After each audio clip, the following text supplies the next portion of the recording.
La seule raison qui fait que le paresseux est encore en vie, c'est le fait que ça soit une énorme merde. Car contrairement à son pote le koala qui n'a quasi pas de prédateurs, lui le paresseux en a et c'est pas des novices. On parle de l'anaconda, du jaguar et de l'aigle harpie. Donc comment cette espèce n'est pas éteinte? Car oui, en avait un, c'est fini à 100%. Le paresseux, c'est ciao. Car oui, c'est pas gros, ça pèse entre 4 et 8 kilos, c'est l'animal le plus lent du monde, 0,6 km/h, une tortue le dépasse. En plus, il est super faible, sa masse musculaire est ridiculement petite par rapport à la moyenne des mammifères. Le paresseux ne mange que des fruits, des bourgeons et des feuilles qui sont en plus toxiques, histoire de se mettre encore plus de bâtons dans les roues, mais c'est même pas ça le pire. Je peux te dire qu'il n'est pas boosté en protéines le frérot, mettez des photos de poulet frit en commentaire, peut-être que ça lui donnera envie de redevenir aussi gainé que son ancêtre le paresseux géant. Il faut que tu saches que les paresseux pas géants du coup passent près de 90% de leur temps dans des hauteurs de la canopée, des arbres en Amérique latine. Ils descendent pour faire une seule chose qu'ils pourraient faire d'en haut.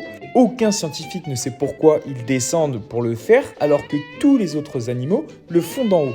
Et oui, c'est chier. Et c'est à ce moment-là que la moitié des décès de paresseux surviennent. 50% des morts, c'est quand ils vont chier. Ils prennent ce risque une fois par semaine. En me renseignant sur les paresseux pour faire cette vidéo, j'ai découvert que c'était aussi une espèce hôte. Ils sont tellement lents que différentes espèces viennent vivre sur eux comme des insectes, des algues, mais aussi des parasites et des virus. Et contrairement à ce que tu penses, le paresseux ne dort pas 15 heures par jour. C'est pas un énorme flemmard, il a juste pas d'énergie. Il dort un peu comme toi entre 8 et 10 heures et la seule raison qui fait qu'il est encore en vie, c'est grâce à sa lenteur extrême. Étant donné qu'il ne bouge jamais, il est parfaitement camouflé dans la canopée de la jungle et il est très difficilement repérable pour ses prédateurs. Merci la faiblesse.